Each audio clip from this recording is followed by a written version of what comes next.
அமெரிக்காவில் புளோரிடா மாகாணம் west bomb பீச்சில் தமக்கு சொந்தமான கோல்ஃப் மைதானத்தில் டொனால்ட் ட்ரம்ப் விளையாடிக் கொண்டிருந்த போது துப்பாக்கிச்சூடு நடத்தப்பட்டதாக கூறப்படுகிறது. இச்சம்பவத்தில் ட்ரம்ப் பாதுகாப்பாக இருப்பதாகவும் மைதானத்தில் இருந்த புதரில் AK-47 ரக துப்பாக்கி கண்டெடுக்கப்பட்டுள்ளதாகவும் ட்ரம்பின் மகன் தகவல் வெளியிட்டுள்ளார்.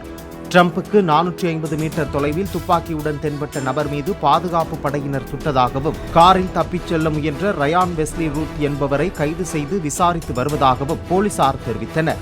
இச்சம்பவத்திற்கு பிறகு தனது ஆதரவாளர்களுக்கு அனுப்பிய மின்னஞ்சலில் தான் பாதுகாப்பாக இருப்பதாகவும் இதுபோன்ற மிரட்டல்களுக்கு அடிபணிய மாட்டேன் என்றும் இலக்கை அடையும் முயற்சியில் என்னை யாரும் தடுக்க முடியாது என்றும் ட்ரம்ப் குறிப்பிட்டுள்ளார்.